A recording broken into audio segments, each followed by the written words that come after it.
E aí, pessoal, tudo bem? Começa aqui mais um episódio do podcast Música Pavê, o espaço no qual musicapavê.com ganha o formato áudio. Meu nome é André Felipe de Medeiros e, como sempre, eu quero te lembrar que existe lá no musicapavê.com uma página dedicada a este episódio, na qual você pode escutar os discos e as músicas mencionadas aqui ao longo desse episódio. E olha que baita episódio nós temos aqui.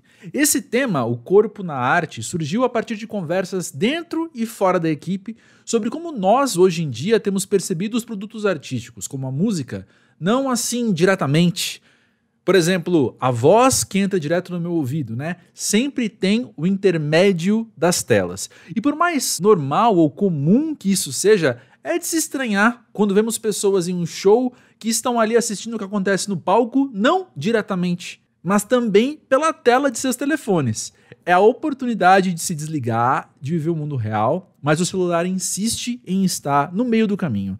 Pensando nisso, nós vamos falar com alguns artistas muito queridos sobre essas relações que eles têm com os corpos de cima do palco ou em qualquer outro contato com a arte. E aproveitamos também para conhecer mais de seus discos mais recentes. A começar por Maravilhosamente Bem, que Júlia Mestre lançou agora em maio de 2025. Essa não é a primeira vez que a Júlia passa pelo podcast Música Pavê. Ela veio em fevereiro de 22 com sua banda Bala Desejo conversar sobre como nascem as músicas. Isso muito antes do disco Sim, Sim, Sim ser um dos álbuns mais comentados daquele ano. Vale escutar também aquele episódio. Sobre Maravilhosamente Bem, ele conta com participação de Marina Lima e ganhou acompanhamentos visuais para todas as suas faixas. Essa informação é chave para você aproveitar esse papo com Júlia Mestre. Júlia, tem um lance muito interessante na sua arte, que é você ser uma cantora que também é atriz, ou vice-versa, não sei. Para mim, o que essas duas atividades mais têm em comum é aquela questão de que em ambas as linguagens, o suporte é o seu corpo. Quando você canta é o seu corpo, quando você atua é com o seu corpo. E para você, o que as duas atividades têm em comum? Bom, começo pelo vice-versa, de verdade. O teatro apareceu primeiro na minha vida.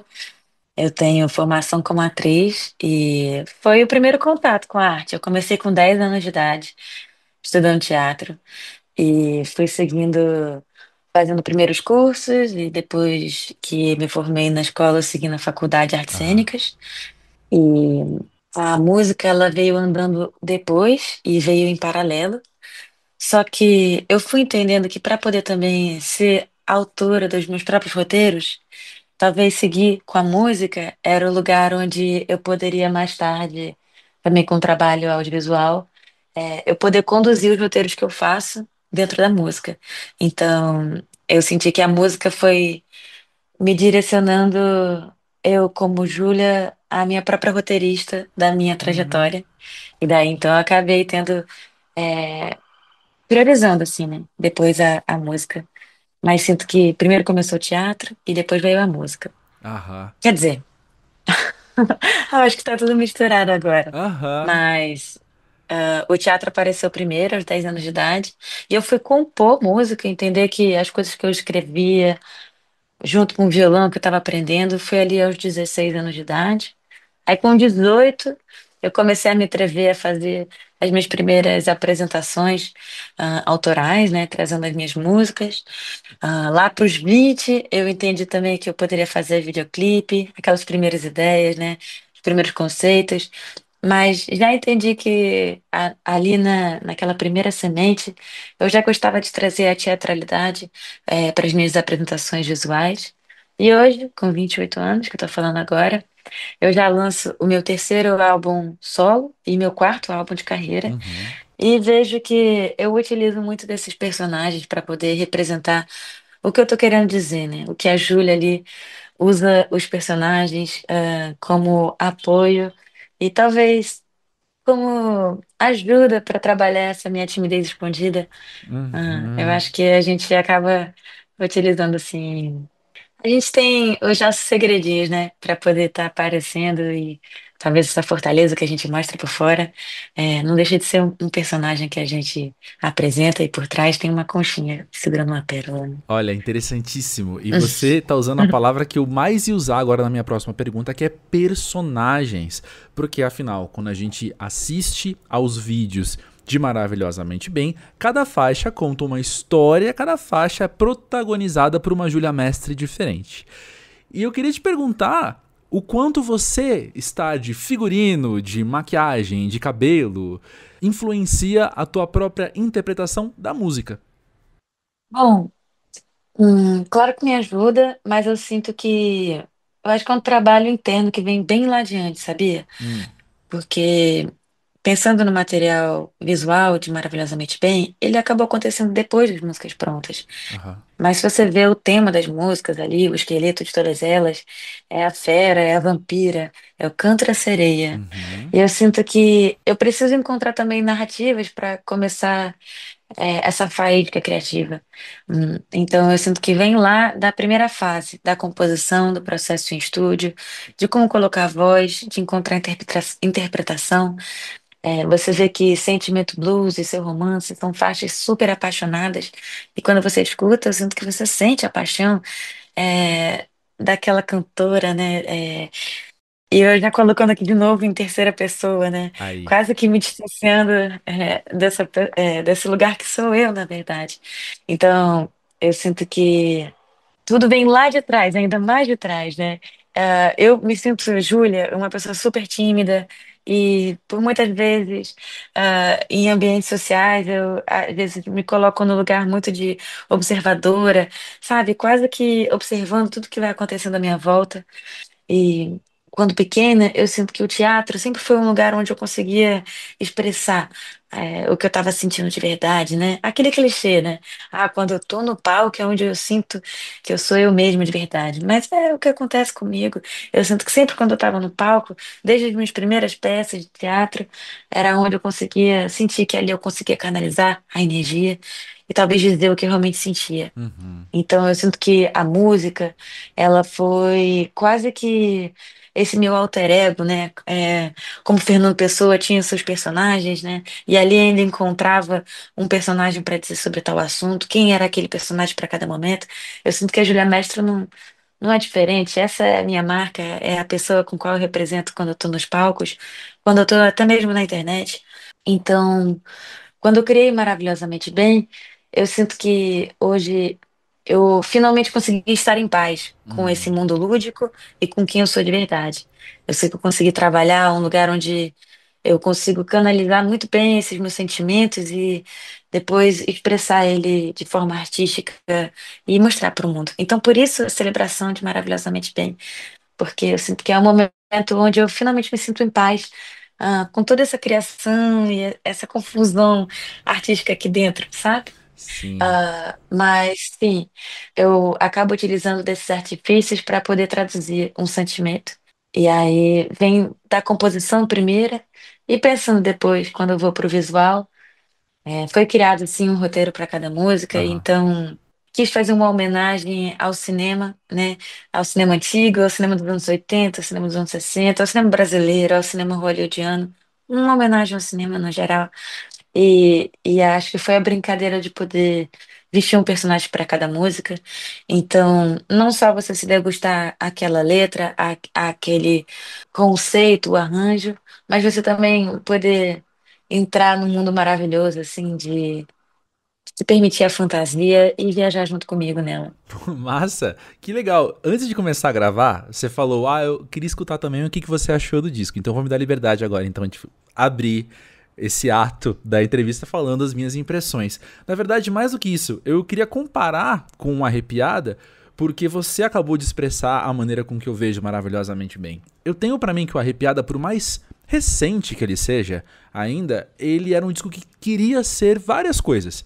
Ele tinha intenções, ele tinha desejos, ele expressava esses desejos de ser várias coisas, sonoramente, tematicamente, nas personagens que ele criava. E eu sinto que o Maravilhosamente Bem é um disco em paz com aquilo que ele se propõe a ser e faz isso muito bem, sabe? Eu percebo uma maturidade, repito, mesmo os dois discos sendo um espaço de tempo curto entre eles, eu percebo você uma artista mais madura por estar, nas suas palavras agora, em paz, sabe? Com certeza. Eu vejo a mesma coisa que você.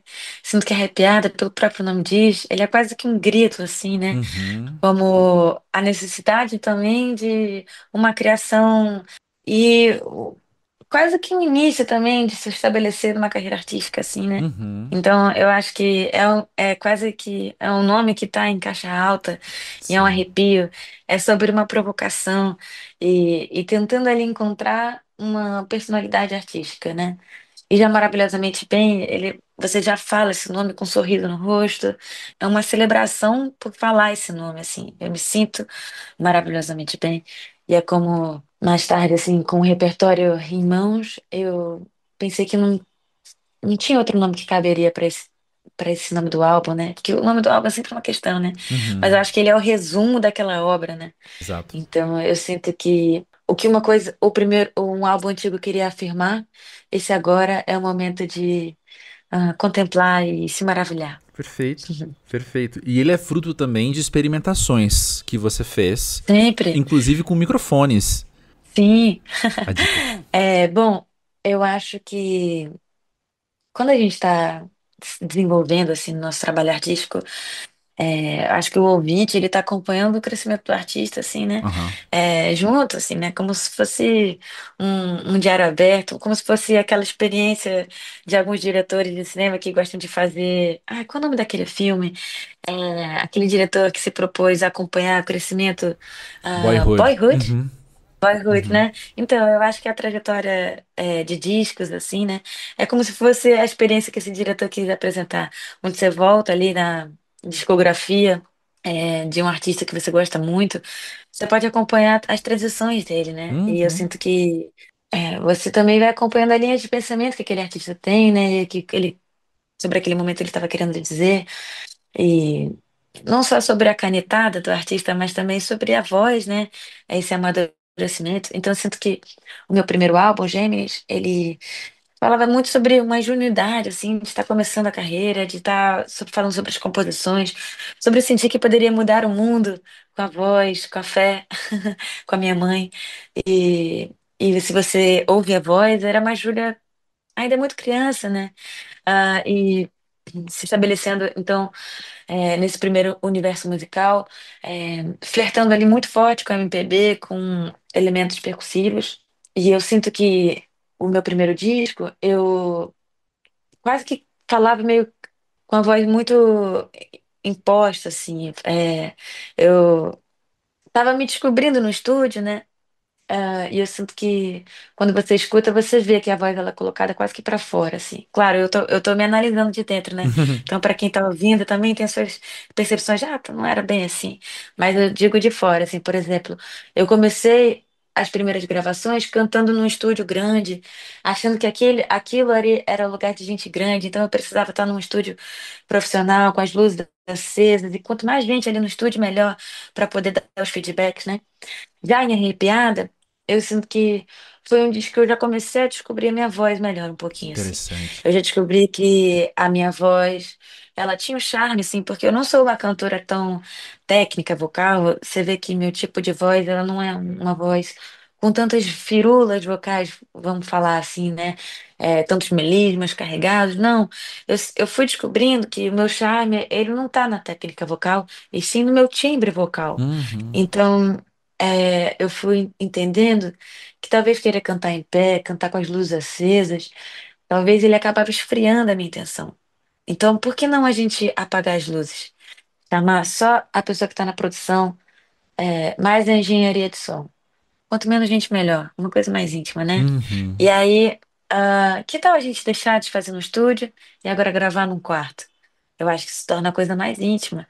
E quando a gente pensa em gravar um disco, a gente quer deixar aquilo eterno, né? Uhum. Então a sensação da gente estar se sentindo confortável, ela acaba também ficando ali gravada para quem está ouvindo, né? O cantor, quando confortável, é notório de ver. Sim. Então, já arrepiada, ele já foi esse meio termo, assim. Eu já descobri que talvez gravar dentro de casa era melhor. Mas ainda ali relutante, eu queria gravar em pé e com força de cantar, então arrepiada, mas já num lugar mais confortável. Então eu sinto que eu fui vivendo meio termo, assim, mas já com pessoas de muita confiança em volta. E aí, se você sente, quando você vai escutando arrepiada, que é meu segundo álbum solo, eu já tô com a voz um pouco mais íntima, com a voz mais colocada assim, descobrindo meu tom vocal, meu timbre ali mais aveludado. Quando eu vou para Maravilhosamente Bem, eu já tinha entendido completamente que o charme tá na voz. E aí, eu acho que também, pegando referências de artistas contemporâneos, uma pessoa que me inspirou muito foi a própria Billie Eilish, Uhum. que dentro do quarto com seu irmão, né, ah, ela conseguia gravar um disco que depois foi super premiado, né, levou milhões de prêmios, assim. Então, não é sobre estar em grandes estúdios, e sim você estar num lugar onde você se sente confortável. Uhum. Então, já com Maravilhosamente Bem, eu senti que tá cantando. Agora eu já gosto de cantar sentada, com as luzes apagadas, pouca gente assistindo, e eu sentindo que concentrada ali em botar o sentimento na voz era a minha prioridade. E eu sinto que Maravilhosamente Bem chegou nesse lugar. Eu acho que ele chega num lugar íntimo com o ouvinte. Uhum. Então, às vezes, por mais que seja um disco que se propõe a ser parte dançante, parte balada de amor, em ambos os momentos, não importa se é pra cima ou se é um momento mais contemplativo, você sente que eu tô ali pertinho do seu ouvido, conversando com você ao pé do ouvido. Uhum. Eu acho que essa é a chave do disco. É como foi gravado. Sim. Porque é, quando a gente tá escutando, eu sinto que a gente quer sentir que tá próximo ali daquela gravação, daquele momento. Então, senti que a chave foi essa. Cantar ao pé do ouvido. Maravilhoso. Maravilhosamente bem. Mas olha só. é, Ok. E eu não posso deixar de te perguntar, Júlia, porque me chamou muita atenção quando você disse de cantar ao pé do ouvido as músicas em Maravilhosamente Bem. Pois bem, no show são muitos ouvidos e muitos pés do ouvido pra te escutar ali. Como então levar isso, essa ideia, esse conceito pro seu corpo no palco? Pois é, isso agora tem sido o meu maior desafio, né? Pensar no ao vivo. É claro que a cabeça aqui não para e essas respostas não estão todas em aberto. E eu espero até o segundo semestre de 2025 ter essa solução. É claro que quando a gente começa a trajetória de um álbum, né, na parte da gravação, a gente tem um tempo ali para ir se descobrindo, né? No Uhum. show também. Uhum. É uma produção muito viva, né? E a gente estreia, vai descobrindo, tenta ver como pode melhorar, e reestreia, e reestreia. E isso que a gente vai se descobrindo ao longo, né? Uhum. Então eu sei que não é no primeiro show que essa resposta vai ser encontrada, mas sim, já tem coisas que estou pensando. Por exemplo, Billie Eilish é minha maior referência, viu? Contemporânea, porque eu sinto que ela tem um jeito suave que me encanta. Uhum. O jeito dela ter produzido dentro do quarto e ter conseguido traduzir isso pro ao vivo é uma coisa que me inspirou bastante. Eu tenho conversado já com a equipe que vai fazer parte do ao vivo também.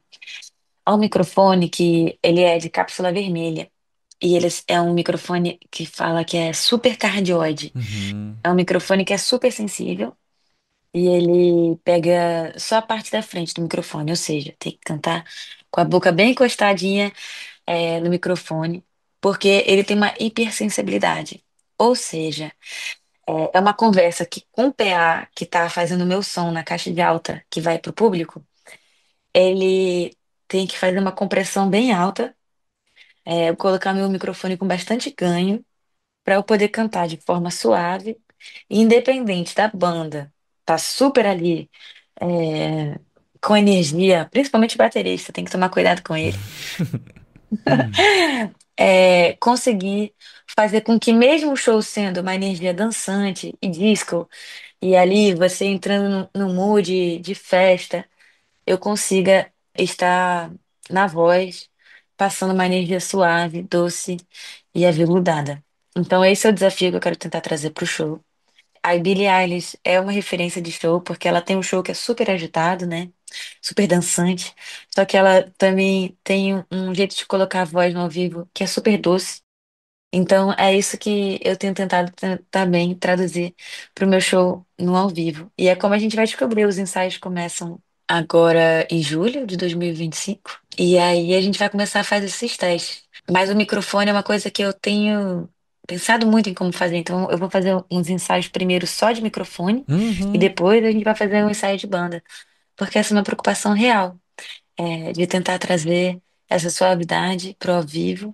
E eu espero que dê tudo certo. Espero que também, quando você me encontre nos palcos, essa solução esteja super resolvida e que seja um doce delírio de viver. Sim, vai dar super certo. Em último caso, você desce pra plateia e sussurra no ouvido de cada um. Pronto. Eu acho que também é uma boa solução.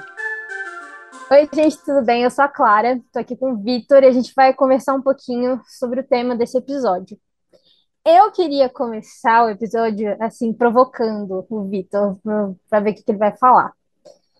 Que hoje em dia a nossa relação com arte, com música e tudo tá muito ligada às telas, né? Ao que tá com a gente, o celular.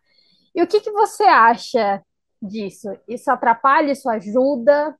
É bom? Eu, você usou, claro, uma palavra que na academia a galera curte ou não curte, é meio 50-50, bem 50-50, que é provocar. Eu acho que as telas, elas provocam muito, elas possibilitam você conhecer coisas que talvez você não conheceria. O mundo digital, de uma forma geral, elas te possibilitam conhecer coisas que você não conheceria só andando ou indo no museu, porque você não vai conseguir ir em todos os museus e conhecer todos os artistas do mundo, todas as galerias do mundo. Então, acho que isso possibilita bastante você conhecer e até divulgar também, tanto o que você produz quanto o que você conhece. Eu acho que o meio digital, as redes sociais, elas possibilitam isso. Da mesma forma, as redes sociais também. E acho que é meio clássico, meio que um bordão chato, um bordão de velho falar isso. Eu me vejo muito velho quando eu falo isso, mas afasta também, né? Porque você acaba banalizando a coisa. Acho que não é nem só a questão de afastar, mas você acaba banalizando. É muito interessante quando você consegue ver uma pintura, quando você consegue ver uma obra de arte, uma escultura, uma fotografia numa estética diferente, com uma proposta diferente, num ângulo diferente, e aquilo ali te inspira de alguma forma. Mas a repetição daquilo ali pode acabar banalizando um pouco a sua relação com a arte. E acho que isso é um pouco preocupante nesse sentido, porque fica uma sobrecarga muito grande e eu não sei o quanto isso é saudável ou não. Cara, se eu te disser que você chegou exatamente no ponto que eu queria trazer, que é a questão da tela, a democratização versus distanciamento. Uhum, uhum. Porque você leva o acesso, assim, um acesso absurdo a uma quantidade absurda de coisas e contextos diferentes, mas ao mesmo tempo você leva aquela coisa sem estar inserida no contexto dela. Sim. E como isso é positivo para as pessoas, você acha? É, eu até te lançaria essa pergunta, tá? Até porque você já tem você tem uma perspectiva talvez de quem produz, de quem entende mais tecnicamente da coisa. Eu tenho uma perspectiva muito de quem consome. Eu posso responder essa pergunta pela perspectiva de quem consome. Que rola esse positivo de você descobrir coisas, mas ao mesmo tempo, eu acho que pode rolar uma frustração também. Se eu tô na tua perspectiva de quem entende um pouco mais tecnicamente da coisa, de quem produz alguma coisa, de quem vai chegar e conseguir compor alguma coisa, não sou exatamente artista, compositor, sei lá, eu acho que eu ficaria um pouco frustrado de saber que eu posso produzir algo que não necessariamente vai encontrar alguma aderência. Porque eu acho que, pela perspectiva de quem consome e de quem observa também, acho que essa abundância de possibilidades de artistas, de arte de uma forma geral, acaba que nem sempre você consegue consumir o que você está querendo consumir, nem sempre você tem cabeça, memória. para você realmente consumir o que você quer consumir. Eu tenho 1.000 álbuns salvos no Tidal, no Spotify, e eu não consigo ouvir tudo que eu quero ouvir. Eu não consigo ver todos os filmes que eu tenho salvos na Netflix. E acaba que, sei lá, se eu tô produzindo alguma coisa, eu ia ficar um pouco frustrado também. Se eu, como consumidor, fico frustrado, eu pensando como alguém que poderia produzir, eu ficaria frustrado também. Eu fiquei curioso para saber da sua perspectiva. Cara, eu acho que no fim do dia acaba sendo aquela antiga guerra do artista enorme para o artista independente. Assim, a arte que vem do cara que tem uma produção de milhões e o outro que faz tudo sozinho, tá no corre dele ali sofrendo o tempo todo. E eu entendo a questão da frustração, porque tudo hoje em dia a gente está tratando de rede social. E quando você é um Zé Ninguém, me incluo no Zé Ninguém. É muito Uhum. difícil de alcançar as pessoas, de colocar É muito o que difícil. você quer tipo, passar no mundo. E até quando você consegue colocar para fora, colocar em algum lugar, parece que você tá gritando num penhasco, porque não tem ninguém para te gritar de volta. Exato, exato, exato, exato. E você depende de todo um ecossistema que tá além do que você pode fazer, tá além do que você conseguiria fazer, tá além de só seus amigos chegarem e falar, pô, tá muito legal isso daqui que você fez. Não depende só disso. É, é, Além dessa discussão dos grandes e pequenos, tem a discussão do hobby e da profissionalização, né? Porque você quer fazer uma coisa por hobby, mas você vai gastar tempo com o hobby. E aí entra um pouco do tema do nosso podcast, acho que vale trazer isso também. E até porque é uma conversa que eu já tive outras vezes. A gente gasta um tempo fazendo aquilo ali, construindo aquilo ali, compondo, pintando, dirigindo, encenando, editando. E a gente gasta um tempo naquilo ali, a gente gasta uma energia naquilo ali. A gente gasta vida, tempo mesmo. E isso cansa, gastar tempo cansa. Gastar tempo é uma coisa que, no fim das contas, cansa. O nosso corpo fica cansado, a nossa mente fica cansada. E como é que a gente consegue dar conta de tudo?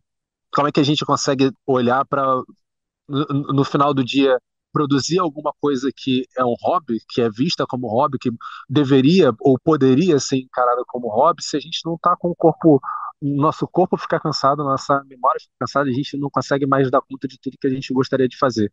A gente não consegue dar conta do que a gente gostaria de produzir, de consumir, e aí a gente fica nessas informações, microinformações que as telas nos dão, né? Eu acho muito assustador que no Instagram, quando a gente curte uma foto, se a gente não salva aquilo ali, aquela foto desaparece, sabe? E a gente não vê mais ela. Faz sentido dentro da lógica do Instagram, dos algoritmos e TikTok e tudo mais, mas a gente não vê mais aquilo ali. É uma coisa que a gente gostou, mas a gente não retorna naquilo ali. Isso me deixa um pouco esquisito. Acho que isso, da mesma forma que aproxima, afasta também, porque afasta a gente da gente mesmo, afasta a gente daquilo que a gente gosta, daquilo que a gente gostaria de fazer ou gostaria de consumir. Cara, eu acho que você tocou num ponto muito interessante do cansaço e do hobby, da profissionalização, porque eu acho não.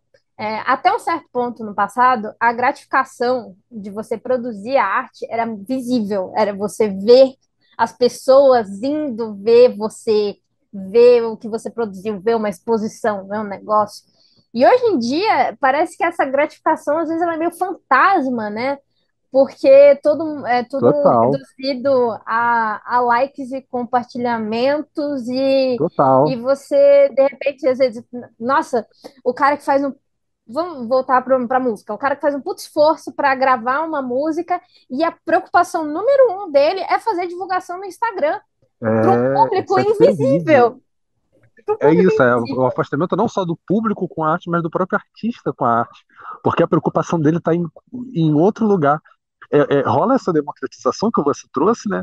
Mas rola também uma coisa tipo, cara, eu tava conversando no doutorado essa semana, um fenômeno, talvez, que pode ser observado, é como a produção de videoclipes pode estar não numa queda brusca, tá?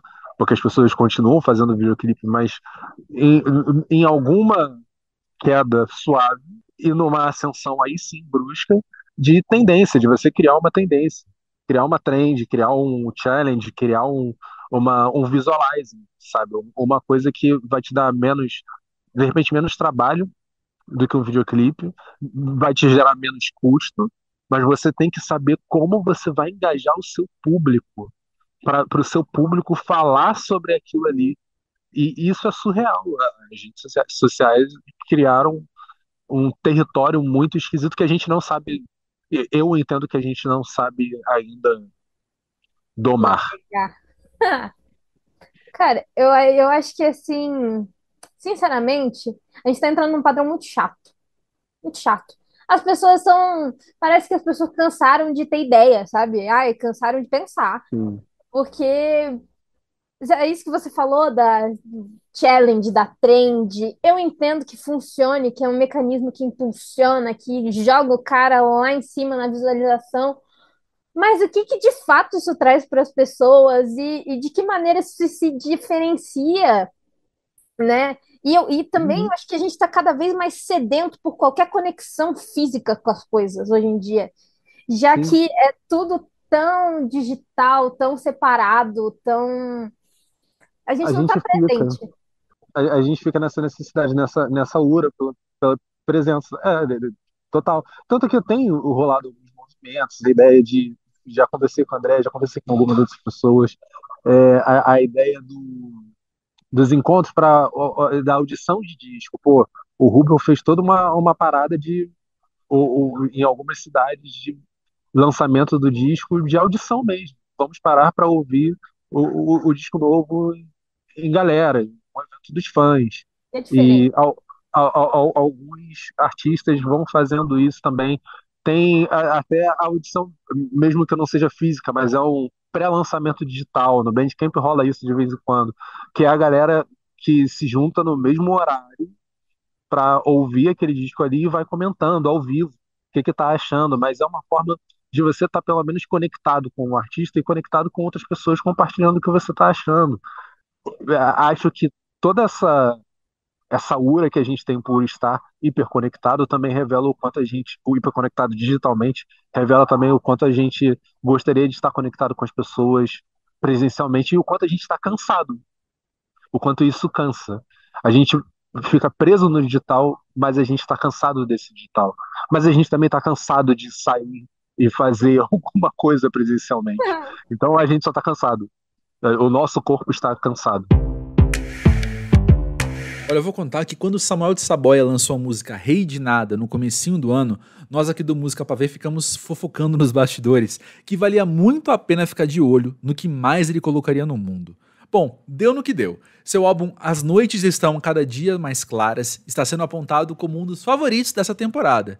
Essa é sua estreia na música, mas Samuel é um multiartista que já expôs seu trabalho em diversos espaços conceituados ao redor do mundo, como o LACMA em Los Angeles. Aqui no podcast, ele fala sobre fazer música e como observa os efeitos da arte nos corpos dos outros.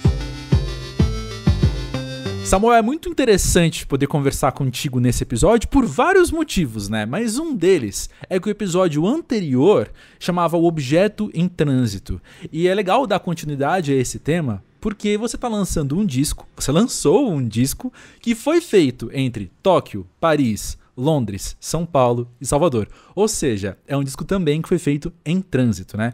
Então, para começar, conta pra gente como é que cada local afeta também a sua criatividade, como cada local influencia a sua música. Nossa.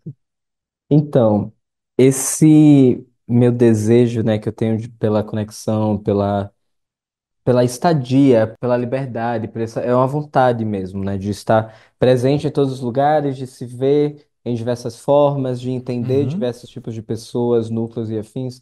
Ele me coloca numa dança muito interessante. Ao mesmo tempo que eu estou em completo estado de presença e às vezes observação, eu também sou muito colocado a teste o tempo inteiro. É quase como se eu me visse ali nesse grande desejo por aventura e ao mesmo tempo sendo responsável por sair vivo de todas as aventuras na qual eu me coloco. Certo. Então, se tornou uma experiência muito interessante, né? Porque eu comecei isso muito novo, né? Comecei a me movimentar desse jeito, eu tinha 17 anos, agora eu tô com 27. E eu sinto que ao mesmo tempo que me deu uma experiência de vida, assim, fortíssima, em um lugar no mundo e uma maneira de olhar para o mundo muito específica, também criou alguns abismos, assim, na maneira pela qual eu me conecto com as pessoas, e na maneira pela qual eu compreendo situações e códigos. Acho que a minha sede de entender tudo me fez entender um pouco sobre tudo e, ao mesmo tempo, eu me aprofundei sobre poucas coisas. E dentro dessas profundezas, eu acho que minha profundeza principal tem sido a criação artística, a maneira como se desenvolve uma obra, uma canção, um estado de espírito, o que me coloca às vezes com a dificuldade para iniciar conversas muito simples, assim. Uhum. Então, isso que se torna interessante, né? Onde, como que o corpo que está em busca de complexidade lida também com a simplicidade, com as coisas mais banais. E Certo. aí eu tenho descobrido nos tempos para cá que não é que a banalidade não me interesse, mas que talvez ela seja um pouco mais difícil do que fazer uma tela de 4 metros por 4 metros e talvez um tanto mais complexa do que fazer um álbum que durou 3 anos para ser gravado. Eu acho que eu me vejo agora nesse momento num lugar de criação viva, linda, mas também exacerbada, onde as coisas mais normais elas são um pouco mais obscuras. Interessantíssimo. E é interessantíssimo. Você citou agora as telas de 4 metros e eu arrisco dizer que até este momento, até 2025, vai, o seu trabalho mais conhecido é justamente com artes plásticas, justamente com artes visuais, certo? E agora está se lançando numa carreira musical na qual o suporte da sua arte é o seu corpo. Afinal, você está cantando. Como é fazer essa transposição também? De uma arte que estava na tela ou em multimeios que seja, e agora está no Samuel. Então, era algo que eu estava sentindo falta. O que Hum, acontece, né, aqui nesse momento que a gente está conversando, eu estou no meu estúdio. E ele agora, nesse momento, o que eu estou trabalhando, ele fica também dentro da minha casa. As obras, elas são grandes, né? Eu acho E aí, o que acontece é que normalmente vira uma grande dança, porque se a gente está falando de 4 de largura, 3 de altura, isso quer dizer que meu corpo ele está se movendo em todo o tempo. sim. Mas eu comecei a sentir que, assim como tem coisas que a gente só consegue dizer de noite, eu sinto também que tem coisas que a gente não consegue dizer apenas pintando. Eu acho que foi essa busca também por menos tempo de explicação, né? A pintura ela me leva para um lugar onde eu entro no estado de sensibilidade extrema e eu consigo acessar outras linhas, né, da psique, outras linhas do ego, outros locais onde eu não conseguia acessar no meu dia comum. Mas aí Uhum, quando o que acontece dentro da pintura é que isso tudo acontece, mas acontece em 3 minutos e 20 e é muito foda. Tipo assim, é uhum, complexo porque você fica assim, cara, eu tava sentindo isso tudo, e eu não sabia, sabe? uhum, Então, é isso, né? Eu acho que eu acelerei o meu processo de descoberta. Se na pintura eu levo 3 meses a 6 para descobrir o que estava ali entre eu e essa obra, na canção eu tenho sendo posto à prova naquele momento, assim. E aí vira também um lugar de qual é a emoção que toma conta quando eu tô cantando aquilo, né? E uhum, é muito engraçado, porque tem uma música chamada Rei de Nada, mas tem outra que se chama Meteoro de Haxixe. Então é uhum, tipo, para onde que eu vou dessa pessoa que sente, que vive, mas que sofre, mas que sabe lidar com esse sentimento, porque eu passei os últimos 9 anos sozinho, e ao mesmo tempo vai para essa pessoa que é um fanfarrão, assim, que tipo, se junta com os amigos e que a gente quer realmente rir, entender, e que é alguém que tá no mundo, e que é alguém que abraça diferentes causas, que se vê em diferentes relações. Eu acho que é isso também, né? Acho que ninguém prepara ninguém para ter 27 anos. E aí, quando você chega nesse lugar, você percebe que, de alguma maneira, você tem que deitar naquilo que você criou, né? E aí, acho que está sendo essa experiência que eu tenho vivido agora, e ela me deixa num lugar muito apaziguado, assim, porque é quase, tipo, para cada acerto e para cada falha eu tenho dado muita risada, assim, porque eu já me conheço tão bem que fica assim, nossa, não esperei nada que não fosse isso. Então, é isso, assim, eu acho que tem sido essa troca do processo pintura para o processo canto e dança e movimento, né? uhum. Porque acho que acabou o interlúdio, e isso é algo muito interessante. Uhum. Sabe que por falar em interpretação, eu tive a sensação, muitas vezes escutando o disco, que parecia que eu conseguia enxergar você no palco se movendo enquanto cantava determinada música. E eu vou chamar esse movimento assim de uma dramaticidade, talvez até de uma teatralidade na maneira Uhum. com que você interpreta, né? Como é que tá sendo trabalhar essas músicas também no palco? Cara, tá sendo muito foda, tá? A gente fez um primeiro show secreto ali no centro da Terra. Uhum. Voltou, graças a Deus. E foi muito doido, porque eu tive que ir nos lugares, né, onde estavam essas músicas, assim. E eu tenho essa total ciência de que as emoções, elas se alojam no corpo, né? Uhum. Então, é muito doido, assim, sair, fazer toda essa viagem, né? Eu acho que eu passei pelos meus pais, depois passei pelos países, depois passei pelos amores, depois passei pelas quedas, depois passei pelas cores, aí eu fui no movimento, aí eu fui na risada, da risada eu fui pra euforia, da euforia eu caí de novo, aí levantei outra vez. Isso tudo num palco de 1 hora, né? 1 hora e 20. Então fica aquele lugar de assim, cara. Eu tô revivendo tudo isso de novo, e de novo, e de novo. E assim, beira da loucura, tá? É algo que ninguém te prepara assim para o que você vai viver quando tá ali em cima. E ao mesmo tempo eu vi que talvez o meu nível de exposição me deixou num lugar de uma paz muito interessante, assim. Eu tive uma troca, inclusive, com a minha assessora antes de entrar no palco. E ela fez assim, cara, você não tá nervoso, não? Tipo, você tá tão de boa, assim. Eu falei assim, cara, eu acho que não tem nada aqui agora nesse momento que eu não tenha lidado com alguma coisa pior, sabe? Então eu fiquei assim, entre essas andanças, assim, e estar em cima do palco para, sei lá quantas pessoas daqui para frente, vamos dizer Aham. milhares, assim, vai já jogando pro alto, e estar no palco para milhares de pessoas, cara, só me tocou num lugar muito, assim, tranquilo, é tipo, olha, eu tenho 1 hora e 20 aqui para fazer essas pessoas sentirem tudo que eu senti, então Sim. vambora. Como é que trabalhar com música também tem afetado outras linguagens artísticas e vice-versa? Uhum. Então, eu fui nesse tempo todo, né, trabalhando, eu criei um grupo, né? Eu criei um grupo de pessoas ao meu redor que me auxiliam, que trabalham comigo. Eu tenho minha equipe no Brasil, minha equipe fora do Brasil. E desde que eu decidi fazer esse álbum, eu decidi que eu seria o produtor fonográfico. Uhum. E aí o meu ganha-pão, né, até algumas semanas atrás, tem sido a pintura, é a maneira como eu vivo, né? Eu vivo literalmente do meu trabalho, graças a Deus, graças aos orixás, estamos aí, né? Mas eu falei, cara, eu vou criar tudo que eu tenho que criar agora nesse momento e vou pagar para fazer tudo isso acontecer. E quando eu comecei esse processo, que eu fui vendo os valores que se gastam assim para criar um álbum, ainda mais nesse tamanho que eu decidi fazer, eu fui entendendo que assim, eu não quero negociar o meu trabalho porque além dele me oferecer um conforto que eu tenho nesse momento, ele é algo que eu construí com muito afinco. Eu tenho muita paixão pela criação artística, eu tenho um amor, assim. Inclusive, dentro do tanto que eu me relacionei, a pintura ela teve sendo prioridade nos últimos anos, né? Uhum. Então, existe esse ambiente, assim, tipo, olha, nada mais é tão importante quanto. E isso é algo que é muito doido, porque como que você vive de algo que para muitas pessoas é um hobby e ao mesmo tempo define a integridade, a importância de tudo isso. Eu acho que eu tenho muitos amigos até hoje que têm uma dificuldade de entender que quando eu falo que eu não vou sair durante um mês, é tipo, não é que eu não vou sair, detesto vocês. É que eu pinto por 16 horas seguidas.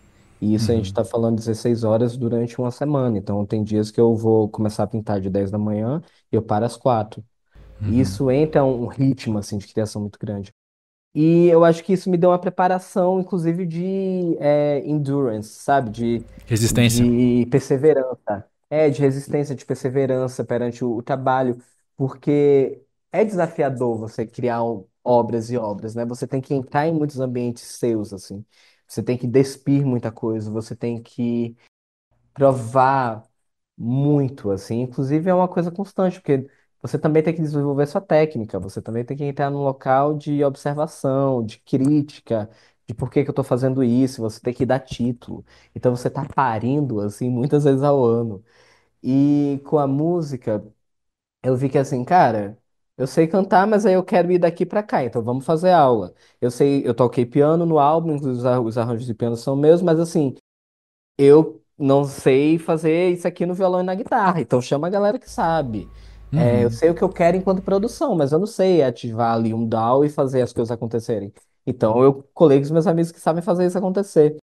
Então é isso, assim, eu acho que a música, ela tem mais de comunidade que a obra, né? A pintura, ela, você faz ela sozinho, no fim das contas. Tenho minha assistente, e é isso. E a pintura é você, e você tá ali naquele momento, né? Você é o que te incomoda, você é o que te atiça, você é o que te conserta, é o que te constrange. E já a canção, ela existe enquanto sentimento, mas para ela ficar pronta, você precisa de duas pessoas, Uhum. sabe? Você precisa de um baixista, de dois sopros, de uma bateria, de uma guitarra, de um backing vocal, mas aí eu que fiz. Você tem que estar disposto a trocar um arranjo, a mudar um tom. E você vai escutando as pessoas ao seu redor e você vai vendo a maneira como elas reagem. E isso é muito interessante, assim, porque me colocou num lugar de, meu Deus, como assim eu não tenho controle disso aqui? Caraca. E aí, depois de um tempo, eu fui só me deixando ser. Eu falei, cara, já passei literalmente por coisas muito mais difíceis. Então, eu acho que isso aqui foi um. Até então, foi uma experiência de gozo, assim. Eu realmente eu tô num lugar muito de. Eu acho que a palavra nem é só segurança, assim. Eu acho que é de uma tranquilidade, porque, poxa, eu fiz, no fim das contas, pra mim. E era um desejo de fazer e tá acontecendo dessa maneira. E eu assim, por que não, sabe? Tá tudo bem. Uhum. E como é que foi para você, ou como é para você, a experiência de expor suas obras em diferentes locais do mundo e ver a sua obra fisicamente afetando os corpos que estão observando? Cara, já foram muitas experiências, assim.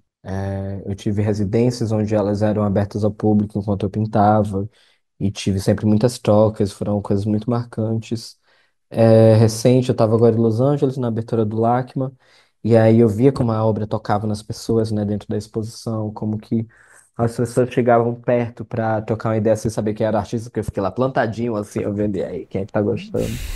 E uma coisa que eu sempre amei era, assim, exposições que não tinham foto, e eu gostava de trocar ideia com as pessoas ao redor. Sempre Uhum. gostei de fazer isso. Falar, ai, o que você achou disso? Não sei o quê, não é que eu gosto de instigar, assim, de, tipo, de ver. Mas coisas que muito me tocaram foram momentos onde eu vi pessoas emocionadas perante uma obra ou ao ler um título, momentos onde eu vi crianças sentarem e assistir, sabe, ficarem ali de frente a um quadro e ficar ali brincando e se entretendo.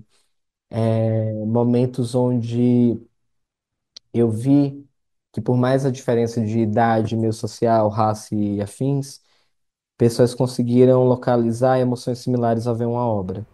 E Uhum. isso já aconteceu diversas vezes, assim, e eu amo ir para as minhas aberturas, né? Já foram 14 solos no total, nos últimos, desde 2017, 2016.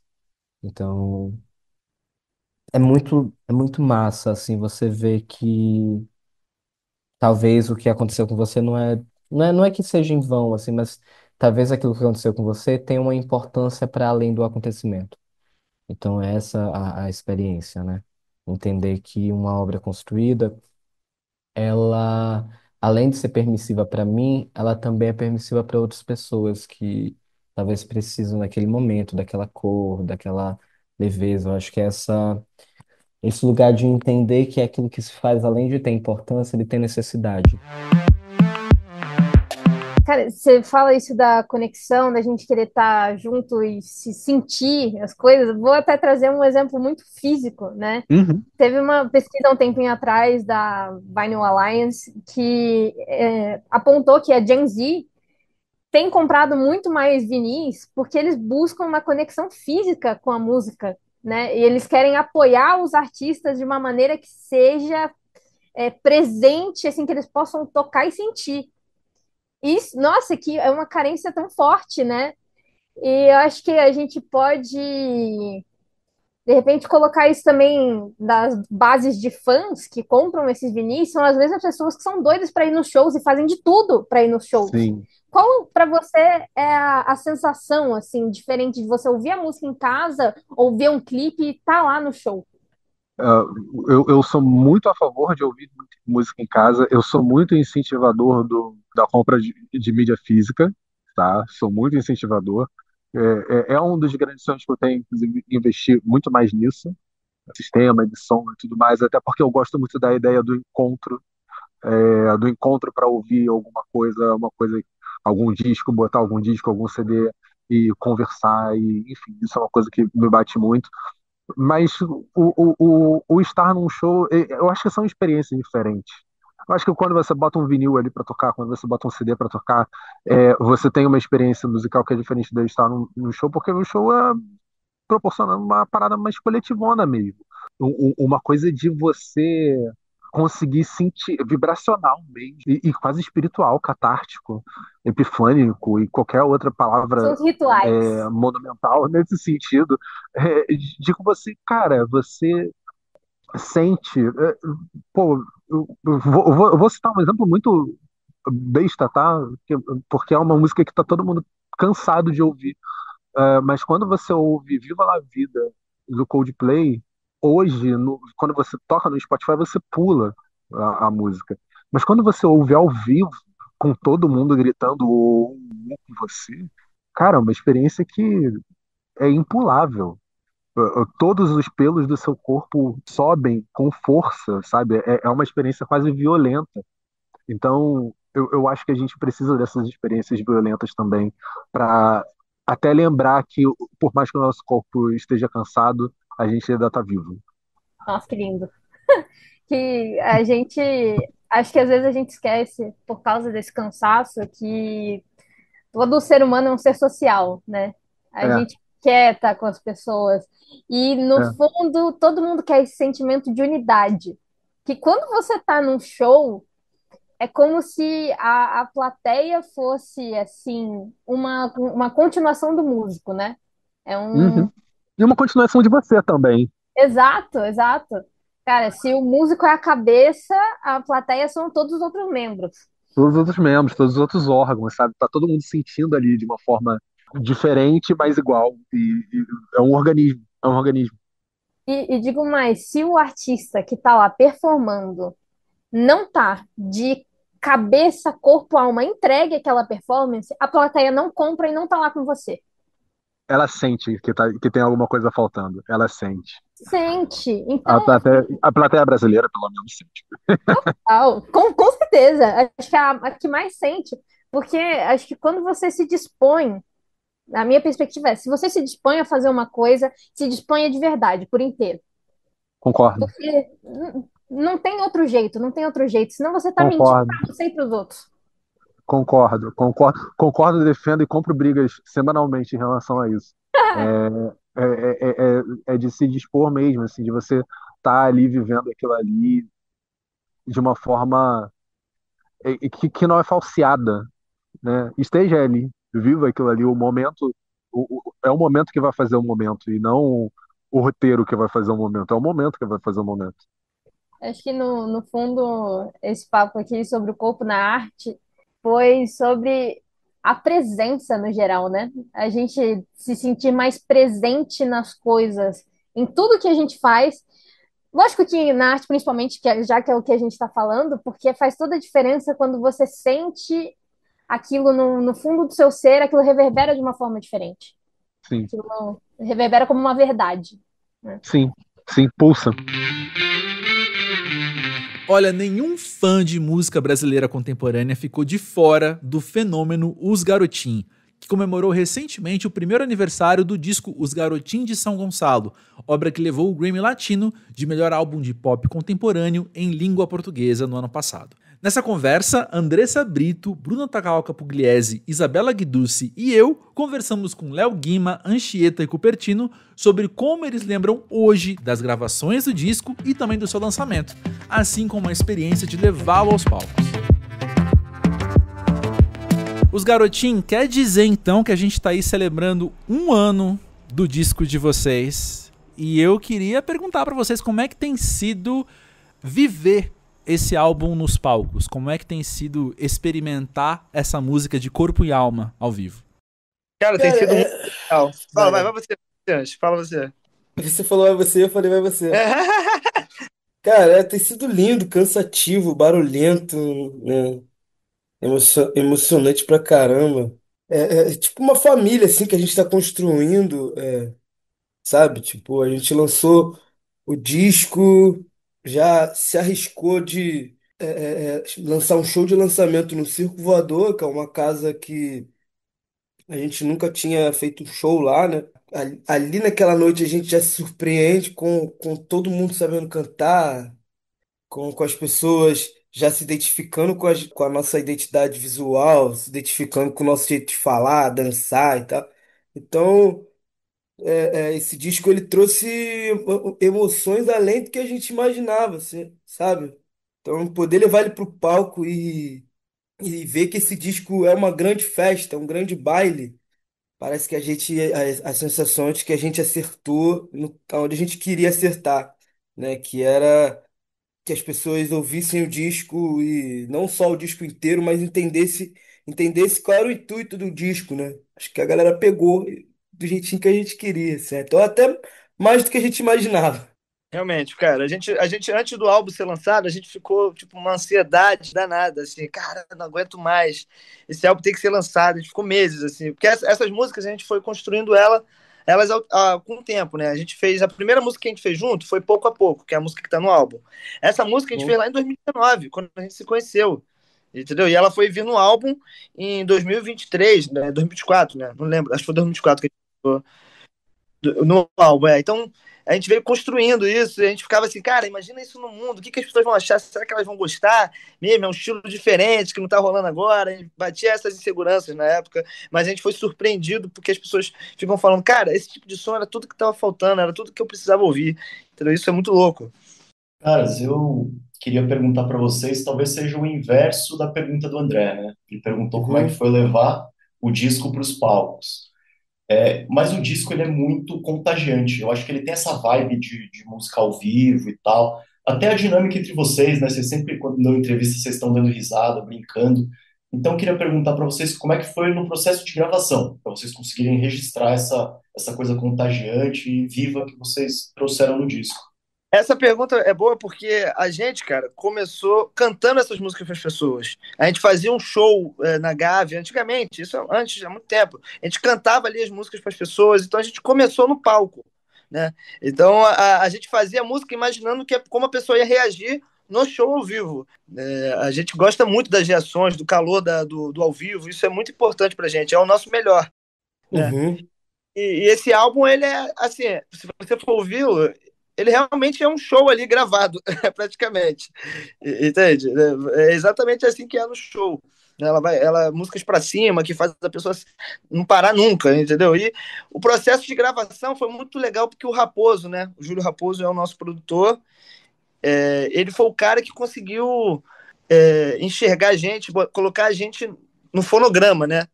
Transformar a gente daquilo que a gente era de palco, de fazer show ao vivo, para um fonograma. Era algo, era uma. Ele falava que não sabia se isso ia dar certo exatamente. Ele ficava sempre. A gente sempre vinha assim, não, cara, vai dar tudo certo, mas ele vinha assim, não, cara, o mercado é complicado, sempre botando esses obstáculos, né, porque ele já é mais experiente e tal. Mas ele foi muito importante para colocar essas músicas do jeito que elas estão, entendeu? Ele tem um bom gosto maravilhoso, ele é demais. Foi um achado nosso incrível.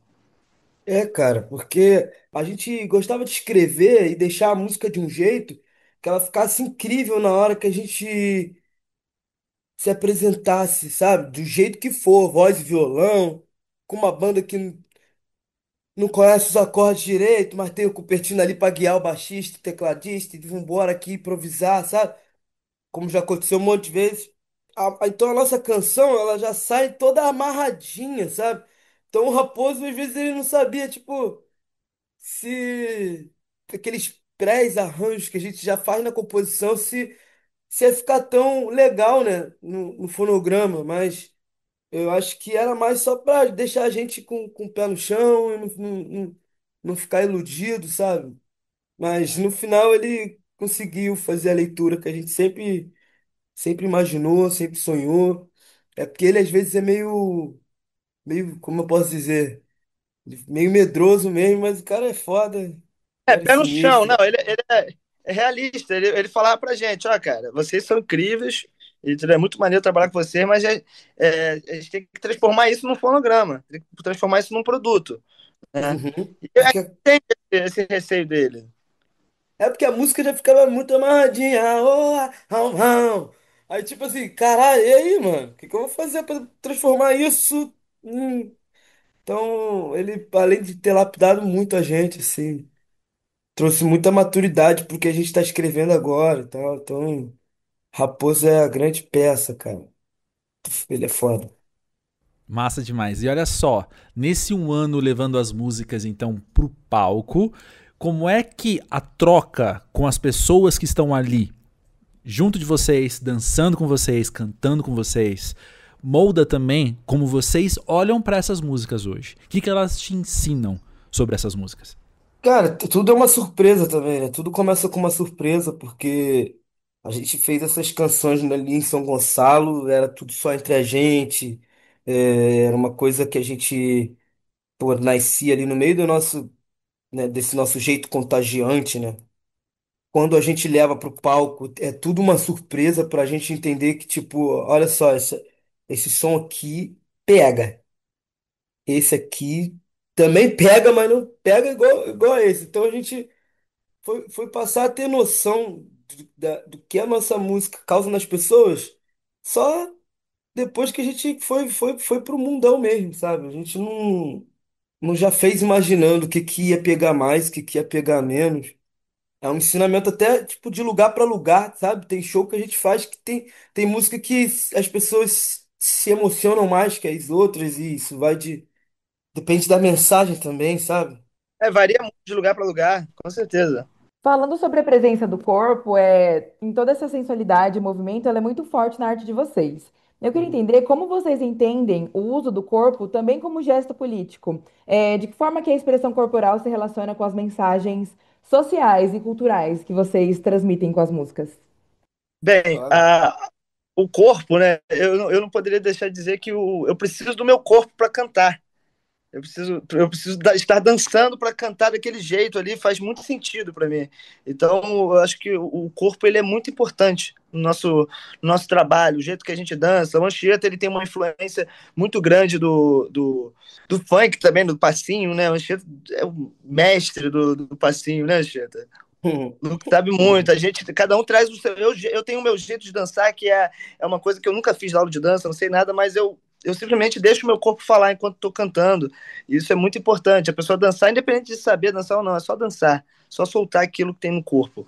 Exatamente. E o corpo, eu acho que ele é político só por ele estar ali, sabe? Então, ele estar ali inteiro, presente ali, pra mim já é um gesto político mesmo, sabe? De chegar sem pedir licença, a nossa dança, o nosso jeito, tudo isso ou incomoda ou encanta. Tem corpo que, tipo, nunca teve espaço, sabe? E quando ele ocupa o palco, pra mim, isso, tipo, já é um gesto político antes de falar. Só de estar já diz muito.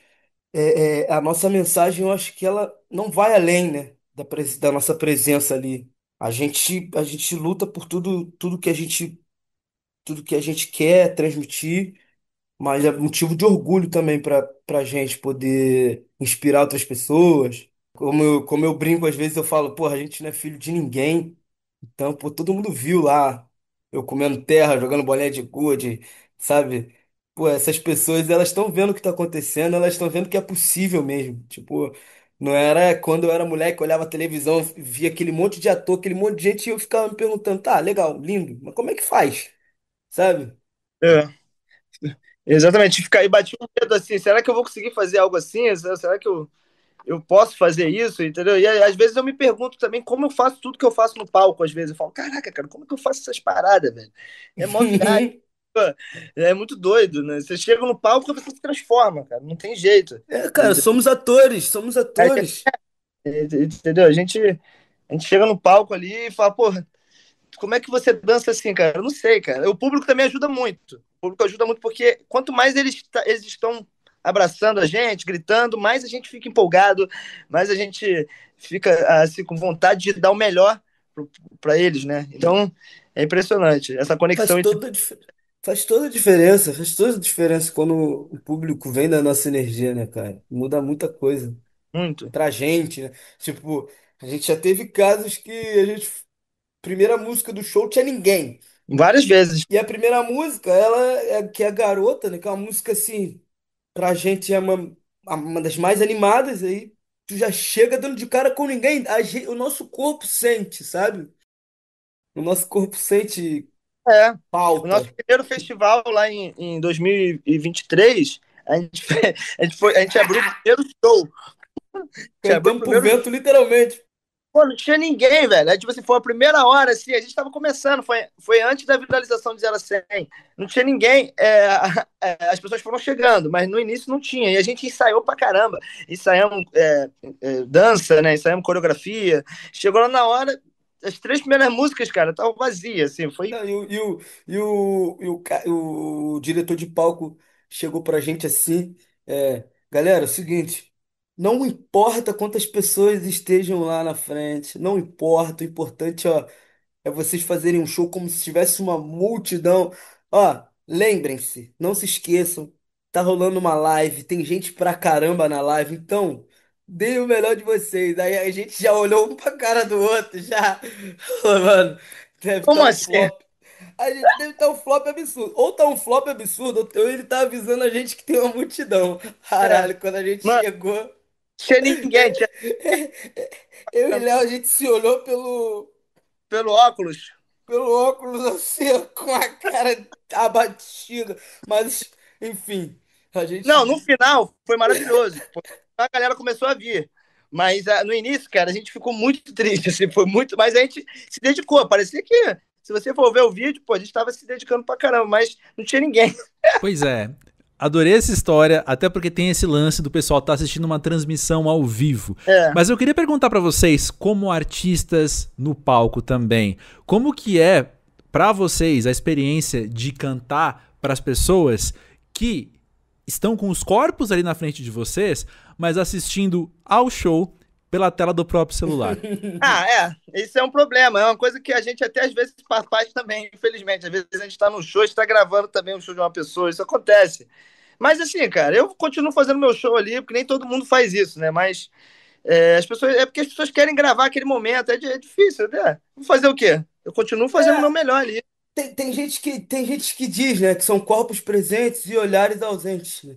Mas, no nosso show, a gente repara que a galera trava no nosso show e é meio que de música pra música. Tipo, quando a gente entra, aquela explosão da gente entrando, a gente repara que tem uma galera ou outra filmando, mas durante o show é bem de boa. A gente não, Bem de boa. As a pessoas gente ficam. não, a gente acha curioso, mas a gente não, a gente entende que é a nova geração. Vambora, tudo bem. É o terceiro braço da galera hoje em dia, né? Então, É, é meio Black Mirror esse bagulho. Todo faz mundo parte. vai. Eu quando vou num show, quando eu. É tipo isso, né? Porque tem gente que quer gravar a música toda. Eu prefiro gravar só 30 segundinhos, só pra tirar uma onda que eu tava naquele show. Eu Eu não. também. Pra mim não faz sentido gravar pra assistir depois. Cara, isso pra mim não faz sentido nenhum. Também Porque é não. uma qualidade de merda que fica o conjunto da obra toda. Por isso que eu acho que eu sou mais assim, de só gravar um pedacinho pra tirar uma onda mesmo. Não faz sentido. Mas eu também entendo quem tá ali pertinho também, né, cara? Dependendo do palco, dá pra pô, quase tocar o artista. Aí, pô, é foda. Às vezes o artista manda um beijinho pra você, você não vai filmar. Dá um tchauzinho, um coração, sabe? Gente, vocês tiveram uma vivência de cantar na igreja, que é um espaço onde o corpo e a voz têm formas muito próprias de expressão, né?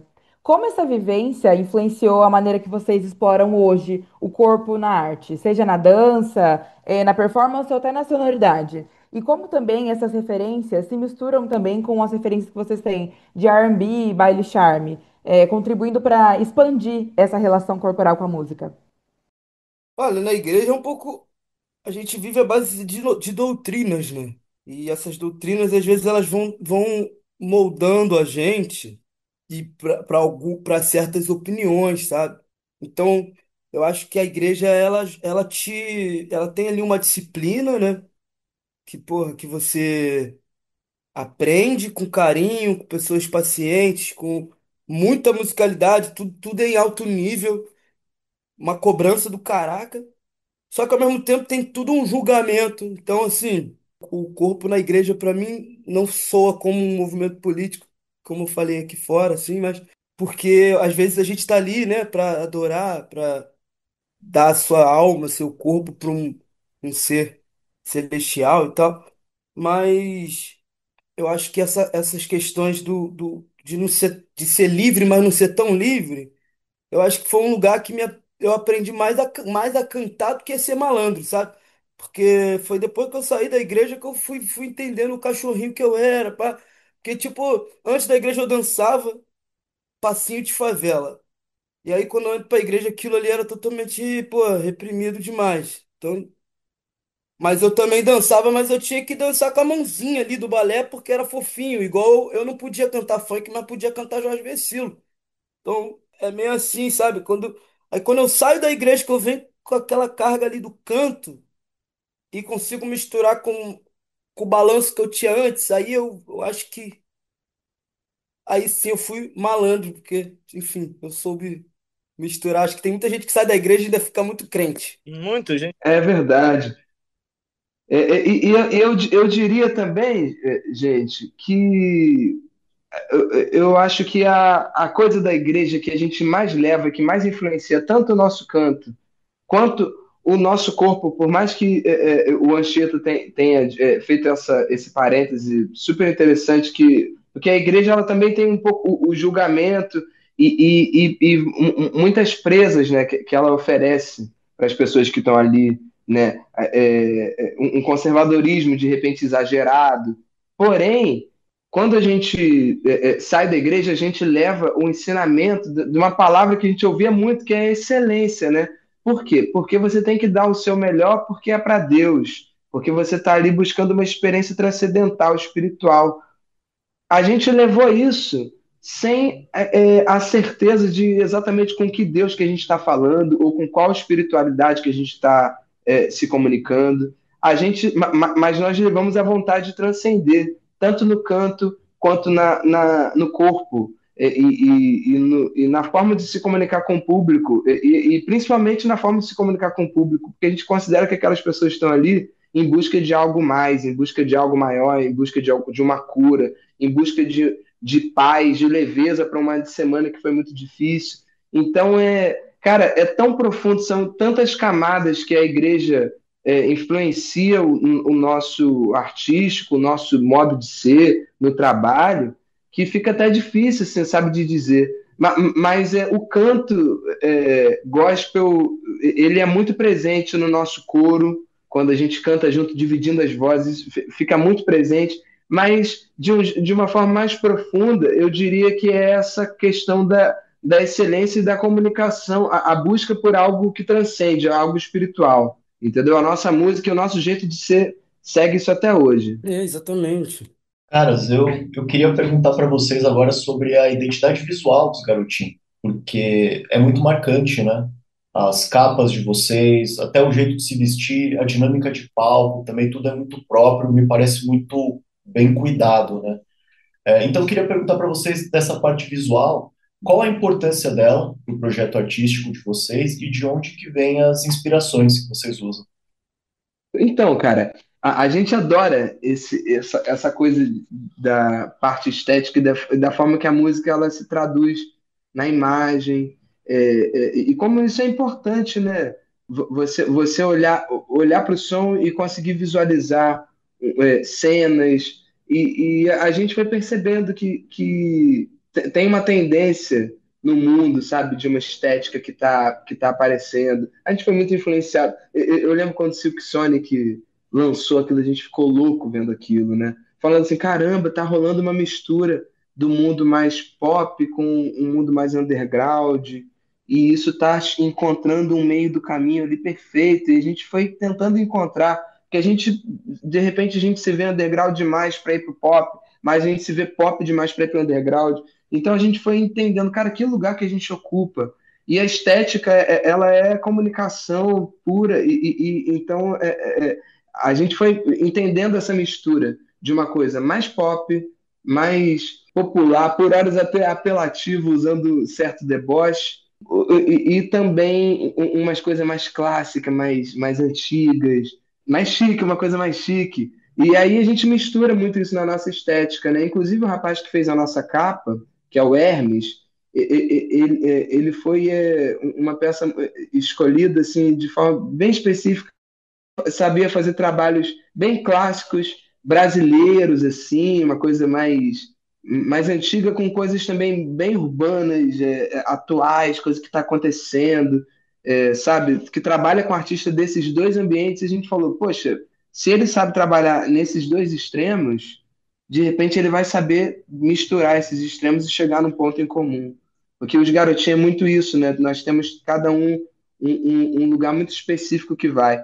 E aí nós tivemos que escolher um designer que soubesse juntar tudo isso, sabe? Juntar pontos diferentes e seguindo muito também a referência do que acontecia nos grandes movimentos da música brasileira, Tropicália, a mistura da África com rock inglês, e tudo, sempre juntando extremos, né? E isso está muito presente na nossa estética, né? Uhum. Essa mistura, sabe? Mas isso só para te completar, gente, eu acho que uma coisa que uma visão que eu tenho sobre a moda é que a moda é uma coisa sobre, tipo, a gente não se preocupa ou nem se considera referência nesse quesito, tá? Mas a gente se encontrou, porque eu acho que a moda, a gente não precisa correr atrás dela, sabe? É uma coisa que se a gente não pode ficar tão noiado e, meu Deus, é uma coisa que a gente procurou ao máximo encontrar o natural de cada um, que parecesse que a gente se vestisse assim a vida inteira, sabe? Quando eu conheci os meninos, eles já tinham já noção de que a gente tem que ter uma cara, sabe? Os garotos, então isso pra mim já é Exato. isso para mim já é muita coisa, tá ligado? Eu não acho que por mais que não esteja legal, por mais que não esteja foda, mas você tendo uma cara, acho muito melhor do que você querer inventar alguma coisa, misturar um monte de coisa pra, sabe? Então a gente conseguiu encontrar uma coisa que fosse coerente entre a gente, Aham. mas que cada um se sentisse livre. Então a gente tá adorando. E o Anche foi muito importante, né, Anche? Você foi muito importante para fazer também, eu e o Léo também Pô, encontrar também, sabe? A gente, porque eu acho que moda é essa coisa, né, de você se encontrar. E o Anche, ele já tinha uma vivência mas é porque muito mais profunda com vocês isso, sempre né? tiveram interesse.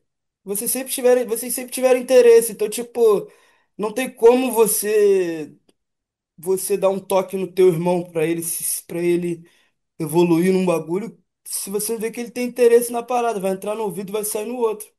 Muito bem, quando eu tava Exatamente, precisando me. exatamente. Falei, pô, cara, preciso arrumar uma roupa que, pô, combine mais comigo. Tava me encontrando ainda nesse Mas tu lugar. também não tinha R$ 1 no bolso também, né, Léo? Tudo bem, mas quando eu comecei a ter R$ 1 no bolso, eu chamei o Anchieta, a gente foi lá numa loja. Fomos lá numa lojinha, tipo assim, a Riachuelo, velho. Sacou da vida, sacou? Aí ele foi lá comigo, me ajudou a comprar umas roupinhas. A partir dali, cara, Você só, se só fui me encontrou encontrando mais ainda. totalmente. Cara, foi muito legal. Sim, sim. Agora, uma coisa que a gente sempre entra muito nesse assunto de estética e um muro que a gente sempre bate, uma dificuldade é essa, né? Porque a gente não é uma coisa só, a gente se mistura muito, a gente é cheio de referências, às vezes referências que se contradizem, que são né, que são diferentes uma da outra. Então todos os profissionais que vêm trabalhar com a gente são sempre pessoas que captam universos diferentes, não é uma pessoa que só estuda, que vai por um caminho só. É sempre uma gente que carrega conhecimentos diferentes de lugares diferentes, inclusive tanto na estética, e isso também trazendo isso para a estética sonora, a produção musical do Júlio Raposo também segue isso também, né? De ir por caminhos, de saber trabalhar com coisas muito diferentes. Tanto que ele funciona muito bem também nas nossas carreiras solos, porque ele produz um EP do Anchieta, que é um EP de R&B, com rap, com hip hop, com coisa bem soul, americano também. Aí vem e faz o EP do Anchieta, do Léo Guima, que é a soul music brasileira, na onda do Tim Maia, na onda do Jorge Ben, Cassiano. Aí vem também, faz uma coisa de MPB comigo, e com outros artistas também, coisas mais pop, enfim. Eu acho que todo mundo que vem se relacionar com o trabalho dos garotinhos encontra esse desafio de juntar referências de muitos lugares. E na moda, no design, no visual, isso não vai ser diferente. Vai ser o mesmo desafio que a gente encontra na parte do som, a gente encontra Fazer nessa tudo parte parecer de uma coisa estética. só. Como a gente começou falando sobre o disco, eu acho que seria legal retomar ele rapidinho. Claro. Queria saber se tem alguma música desse álbum de estreia que ganhou um novo significado aí pra vocês ao longo desse último ano. Seja por essa conexão com o público, ou por alguma performance que vocês fizeram ao vivo, ou por alguma relação nas redes sociais, enfim. Sabe, eu acho que desse álbum, a maioria das músicas a gente imaginava assim, pô, cara, essa aqui não tem como não conquistar alguém. Mas Calor do Momento era uma música que a gente não achava Que que ia ser a ela mais era. ouvida. A gente não achava que É, ela ia ter esse impacto todo, mas a gente acreditava que uma boa produção pudesse fazer dela maior, porque ela era a música talvez mais de agora, mais pop, mais contemporânea de agora, entendeu? Então, uhum. foi justamente o que aconteceu. E Ela era a música mais Vini ouvida. Júnior talvez ela tenha mudado de significado depois do tempo, porque Vini Júnior ganha uma Champions e melhor do mundo depois. Depois da música, verdade. A gente fez a música antes dele ganhar o título, o prêmio de melhor do mundo Sem e antes dele ganhar a segunda Champions, é verdade. dúvida. Verdade. Então a música ganhou. E ele também comentou o nosso post do Grammy. Quando nós ganhamos o Grammy, o Vini comentou alguma coisa São Gonçalo, bora São Gonçalo, alguma coisa assim. É, Então também, né, reforçou mais essa relação dele com a gente, reforçou a música, né, na nossa, duas nos músicas shows. têm essa parada. A gente, se você fosse falar pra gente apresentar duas músicas, a gente não mostraria elas naquele Eu acho que momento. Violão Amarelo também, ó, o Léo falou calor do momento, porque de fato, né, é uma música que cresceu muito nas plataformas e uma coisa que a gente imagina que isso pode ter acontecido é porque ela, do álbum, ela é que mais parece com as coisas que acontecem já no mercado, então ela tem uma entrada boa nas playlists, enfim, as pessoas se identificaram. O Anchieta fala de Vini Júnior, né, e também no Circo Voador, lembra, né, Ancho, o que aconteceu? Foi. Né, a galera levantando aqueles cartazes todos. Exatamente. Cara, aquilo ali pra gente foi uma surpresa, porque quando eu entrei no palco, eu percebi que tinha uma galera com alguma coisa na mão. Pô, caralho, o Circo Voador foi irado, hein?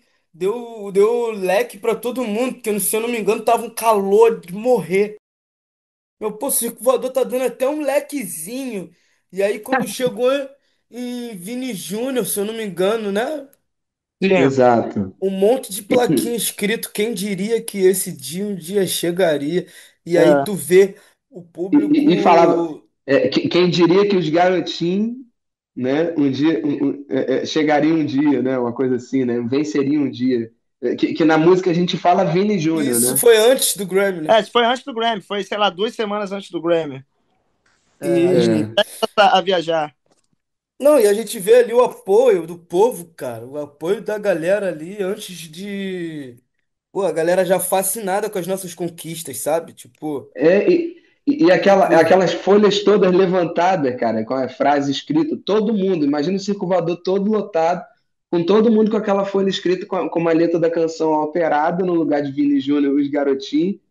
Então foi muita emoção. De fato, essa música ganhou uma outra proporção. Mas eu diria também Violão Amarelo também, é uma música que nos shows é uma música que conta uma história específica do Léo. Aí vem o Anchieta, faz os comentários, eu canto o refrão. E é uma música que se elevou também muito no show também. Eu acho que essas músicas que contam a nossa história, tanto Vini Júnior quanto Violão Amarelo, são músicas que falam muito sobre São Gonçalo e duas músicas que citam São Gonçalo, né? E que contam uma história, se não nossa, uma história de um outro personagem que tem uma trajetória de muitos obstáculos também, onde a gente se inspira na história dele, que é o Vini Júnior, que acaba sendo uma história que a gente sente que é nossa também, assim como os moradores de São Gonçalo e as pessoas que sonham, né, viver do que amam, olham para o Vini Júnior e hoje também olham para os garotinhos e se inspiram, porque é muito difícil, assim como o Léo falou no dia que a gente recebeu aquela premiação lá do Grammy, do lugar onde a gente veio, é necessário ter muita ousadia para sonhar. Então, a gente sente um orgulho danado assim de ser referência hoje para a nossa cidade e carregar isso nas canções.